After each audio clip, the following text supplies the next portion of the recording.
What's up, guys?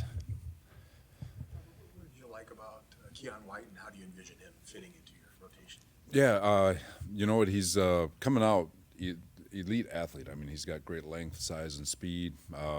His short area quickness, his ability to rush the passer on the inside again as another interior pass rusher, adding more depth to that. So, he kind of fits in that role we have with similar to Mikel outside, being able to kick inside to be more of a speedy rusher, active body. So we're looking forward to getting him out there. Is there a backstory why he fell out of Vrabel's rotation? That's probably more of a question for them. Well, the difference between Atlanta and Houston was obviously pretty stark. Is that, I mean, obviously, there's a lot that goes into it, I'm sure. Is that partially a function of just having youth, and there might be kind of very, I don't know. The roller coaster ride? Thank you. I appreciate you having me. No, it is. And there's stuff on my part where I look inward, and I could have been a heck of a lot better for them. We're, like I said, we're going to continue to push the envelope with regards to scheme to find the balance of what we're capable of, and so we can always play fast. And does that mean pull back, or is it things that are fixable, or was it things where they were overloaded? That's where I've got to look inward and try to figure out what those answers are and make sure that they have just enough so teams can't just continually take haymakers at us, but also just not too much where we can't play as fast as possible. What you said of that, coming out of that game Sunday, where do you start as you kind of present your plan to the players of what went wrong and what needs to be corrected? Well, you go back to it's a fundamental league, from a technique standpoint. One is always going to be communication and making sure that we're constantly talking and communicating and being loud. I've always said that your confidence always projects in the volume of your voice, and if you're out there screaming and yelling your technique and the checks and your assignments, then you're pretty confident about what your job is. But if you're out there quiet, you're probably really don't. You might need to get in the book a little bit more. So, so I'm constantly listening to our defense, and the louder it is, the more comfortable you are as a football coach, and the more you feel like you probably could nudge them and give them a little bit more. And the quieter you are, or the defense is, that's where you've got to ask yourself whether or not you're asking them to do too much. So, again, it starts with communication, and then from there it's your technique and fundamentals and making sure that we're on it with regard to our jobs. Jackson Dart shown enough through these games where you maybe have to assign a linebacker or a safety on him to spy him? He is uber talented. I understand why Dayball went to the blue tent. I probably would have went too. I mean, kid's good, man. He's a really, really, really good kid. I think New York hit on this one big time. But he's dynamic. He's decisive. He's accurate. He's been a joy to watch over these. Just studying his tape over the last. He's been 5 starts now. So. And they're doing a really good job with him. They're asking him. There's certain things they're asking of him, but they're doing a good job hiding it within their weekly game plans. And I've always thought Dayball's done a really good job. Him and Kafka, and they put a lot of strain on defenses. And this kid he's going to be special. What's it going to be like for you going back there? Get some pizza, go to the visiting locker room, and hopefully have a good day. Plays with great effort and impacts the game in a variety of ways. In coverage, it seems like he's getting picked on a little bit. How would you assess his progress with the first half of the season? He's been good. He's done some really, really good things, and then there's some things where it's him getting beat is not because he's not capable. It's more him learning, him getting reps, him having an understanding of what teams will do to try to leverage him, how they try to create the stems to create negative leverage wins and routes. And then again, it's the confidence to get lined up where you just get repetition over repetition, cleaning up his techniques, understanding what he can and can't do, like the holding penalty or the PI or holding, whatever it was, against the tight end. He's up there trying to play hard, heavy press on a pretty big man. It's just understanding what you can and can't do versus different body types. So it's all learning for him. He's got elite work ethic, elite mindset. He's very smart. He's got tremendous athleticism, and he strains. I mean, he packs a punch. I mean, there was I don't know if you guys saw one. He came across the middle of the field on a run fit and just hit the shit out. Excuse my language. Hit the heck out of the running back. I mean, he knocks people back. I've got clips where he takes on pulling tackles and guards, and he knocks those guys back. So he's a relentless player. And long answer short, kid's going to be really good. He just needs reps. Robert, it seemed like in this game against Houston, almost like the rush plan and the coverage plan didn't align. There's just a lot of room there. When you watched it again, what did you think of the coverage there? Yeah, I could have been a lot better for our guys. Looking back at our third down package, and I'm not going to talk about what I was what we wanted to get done as a staff, but not proud of that one. Could have been better for our guys. You'll get some guys, injured guys back, but how would you assess where the pass rush is right now? And do you envision maybe potentially adding more beyond Keon in that group? You know, it'll be good to see what Keon's got. You know, Huff will be back next week. Utor's back. Samo's been providing some help. Has been providing some production for us also. Alfred's been surging. Mikel's continuing to get better. So again, it's a young group that's continuing to evolve and get better. The adding part, that's more for John and Kyle to answer. But you know, I'll never say no. If you're listening, John. Hopefully, he's trending in the right direction. But you know, so we'll continue, and then from a coaching standpoint, we've got to do a great job just trying to find one-on-ones for those guys. You know, where we can work half a man and we have leverage it. You know, like I've said before, the ultimate goal of a coach obviously is always a free runner. But the next best thing is a one-on-one with proper leverage, and we're going to do our best to put them in those leverages and see where it goes from there. Halfway through the season, are Michael Williams and Alfred Collins about where you thought they would be at this point? Yeah, for sure. You know, they're rookies. You know, in this building we've been spoiled with some rookies like Bosa, where he's probably more the exception, not the rule. The learning curve, especially for a guy like Mikel, who we're asking to go outside, inside, or Alfred, who missed all of OTAs and training camp, they're trending exactly the way we've hoped, and I haven't wavered with my thought that these guys are going to be really good football players and they're going to be here for a while. Same with C.J. West. Robert, are you dissatisfied at all with Nick Martin? I mean, he's your guy's third-round pick. He's a rookie, but he's not getting on the field over guys like Gifford and Robinson. Is there some dissatisfaction with him, or is there something he's not doing? No, there's no dissatisfaction. You know, he's there is a bit of a learning curve in terms of where he's come from college to what we're asking him to do, and I think he's done a really nice job. He's got to earn it on special teams, with D. Winters being the starter. Like, Giff is a big-time special teams guy. Curtis Robinson's a big-time special teams guy. Now you've got Tatum and you've got D, who are both starters. You know, so for him, he has had to make his way. And then obviously Fred was there before Fred's injury. It's hard to justify if you're not the starter and you're not owning special teams. Those guys are always going to get first dibs. And Giff, not to speak for Brant, but he's been one of our top special teams guys. You know, so you got to find a role and you got to make it work with who the active guys are. Now that he's got a chance to be active, he had his first run on special teams.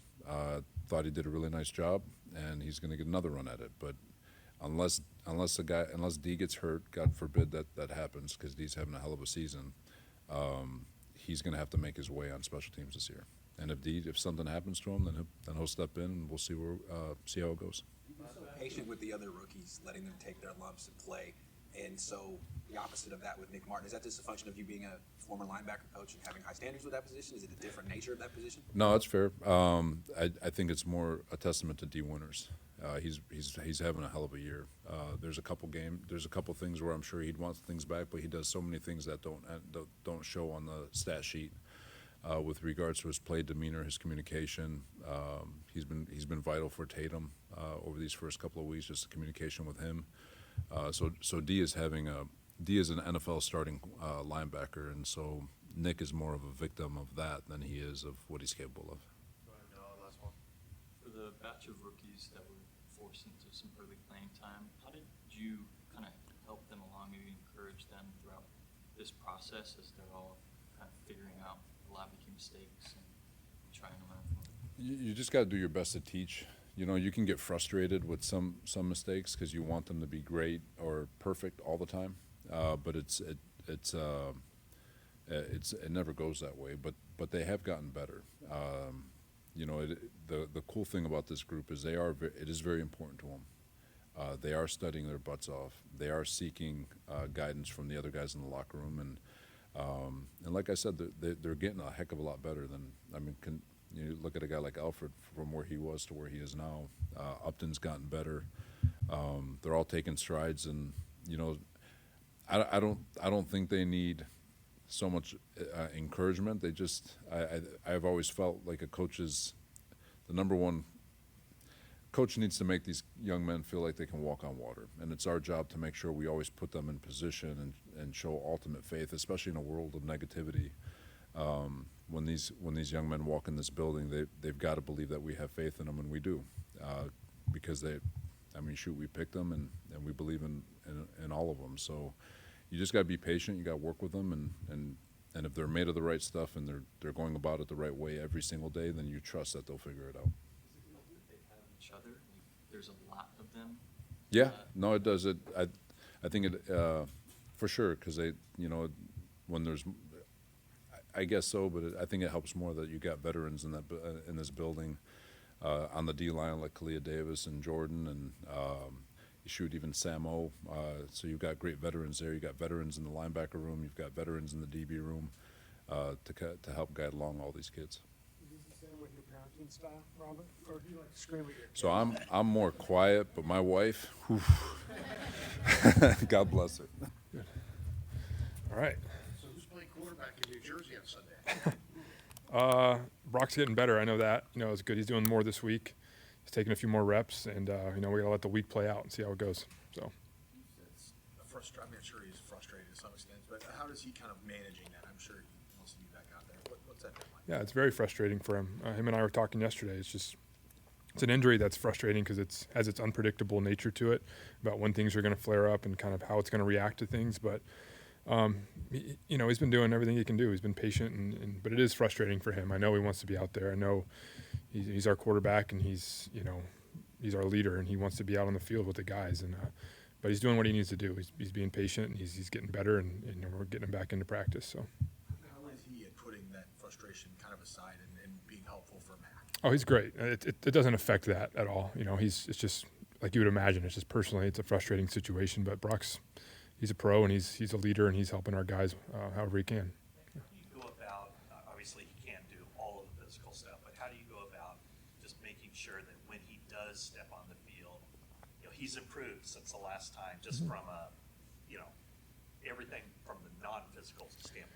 Yeah, I think that's the goal. You know, it's just to have complete confidence that you're going out there and feeling your best. And if you do feel something, that it's something you know that you have to kind of deal with. You know, I think that's the goal with Brock is just getting him comfortable with that. And then if he's out there, we don't feel like he's going to have any restrictions physically. We feel like if he's playing, he can do what we need him to do.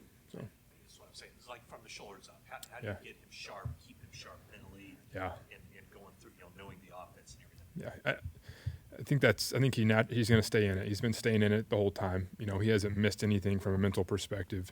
I think you just need reps again. You need that repetition of getting in the huddle, hearing a call, kind of going through everything you do before the snap, going through progressions. Like you got to go back out there and practice, which he's been doing. He did that a little more yesterday. And so, you know, as far as the mental stuff, I think it just comes with getting the reps again and just getting in that comfort level that you miss when you're just not in there. So.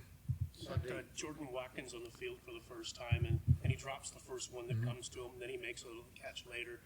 When you miss as much time as he has, I don't know, you have to remind him, like, hey, you still almost have a whole college season left. There's plenty of time left. Do you still feel pretty good about his development? Yeah, I feel good about it. You know, he got some action on Sunday. I think he would probably tell you he's got to make that play. That was a big third down, but you know, it's a long way to go, and it's a struggle for all rookies of just kind of being in it for the long haul. And he's up for it. He's been practicing really well. We've been happy with his work, and so I'm not worried about his mindset from that perspective. Your we've seen from Juwan Jennings yesterday? Kyle mentioned he's been compromised a little bit so far. He's been battling injuries all year. I mean, from training camp, and Juwan's been pushing through it, and he's been doing it for the team, and he's been going out there and working through stuff. He is getting better every week, and you can see him starting to heal up, and with the ankle, the ribs. I think he's hopefully getting past that. So, you know, it's taken time for him to get to be feeling good, which is kind of weird. You're playing football and trying to get healthy at the same time, which doesn't always go hand in hand. But he is getting better. He's healing, and I think every week we kind of see him get back to the form we want him to be in. The scouting evaluation process, what did you think of Dart? Oh, loved him. Yeah, he was a heck of a player and just a gamer. And you saw a guy who competed and who won a lot of games, and he just, you know, just a playmaker at the position. And aside from the natural talent, you just loved how he competed and made plays. So not surprised at all that he's doing well. He's a heck of a player. You know, obviously this game against Houston is not what you want, and you seem pretty calm with us here, but what is your personality like on game day? I mean, and have you had a half in your career that went like that? You seem pretty calm, but I mean, are you and Kyle swearing at each other on the headsets? Yeah. I mean, what is that vibe like in the first half? It's tough, man. It's frustrating for everybody, not just me, not just Kyle, but the players. I mean, you're battling through a tough game where you can't stay on the field with third downs, and you know their offense goes on a long drive, and you're on the sideline for a long time, and you're just not doing the things you want to do. You try to stay calm, and you know I think that's, for me personally, that's how I work through things, is to stay calm and try to, you know, figure out solutions, you know, and okay, what are we going to do? How are we going to get through this? That's my mindset with everything. But yeah, I'd be lying if I said you're not, you know, dying on the inside a little bit when you're going through that. But you got to work through it, and you got to battle, and you got to find ways to help your players. And it was cool to see our guys do that at the end of this first half. They made those plays to kind of get us back in the game and to get a spark, but we just didn't sustain it. So, yeah. You saw a good defensive front last week. What do you make of the one that you're seeing this week? Another really, really good front. I mean, they have first-round picks at every position on the defensive line, elite rushers, an elite player on the inside, and Dexter Lawrence, and just super, super talented, and just another huge challenge. So, yeah. When you come out of that game against the Texans, what do you stress? What do you emphasize to the players when you get them back together, start getting ready for the Giants? It wasn't just one thing. You know, you could point in any direction, but it just, when you look at it, to me, it came down. We didn't stay on the field.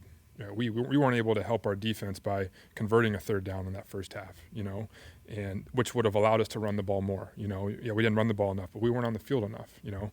So it started with the first half, and then the third quarter, we come out and we go 3 and out. I think we had 2nd and 3. You know, we had a 0-yard run, and then we get sacked. And so it was like we didn't do enough to stay on the field in different areas. Should we have run the ball better? Yeah, but we needed to be better on third down. And that's what it came down to, you know. And so at the end of the day, you gotta convert third downs. You got to give yourself chances to make more plays, and we just didn't do it. Was the protection plan sound? I mean, you had Hennessy pulling to block a star defensive end. Did you chip much on Anderson against McKivitz? When you watch that film again, did you feel like you could have done more to help Colton maybe a little bit? I think in hindsight, you always wish you could have done more. I mean, we did chip some. You know, you mentioned Hennessy pulling. I mean, that's a protection we use a lot. We didn't execute it very well, to be honest with you, with some of our technique. But, you know, you mix it up, you mix in the chips. You can't do it all the time because, you know, when George Kittle's chipping, he's not on a route. And so you try to mix those things up. And it wasn't good enough in all areas. So, yeah, the plan wasn't good enough. The execution wasn't good enough. And we got to be better moving forward. So, I always mentioned Ricky's recoveries taking longer than he would have hoped.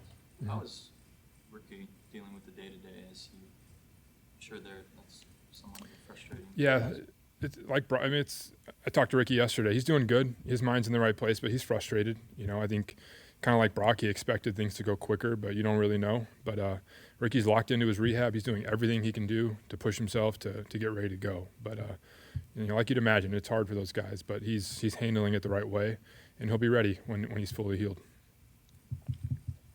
Yep. Thank you. Thanks, guys. Appreciate it.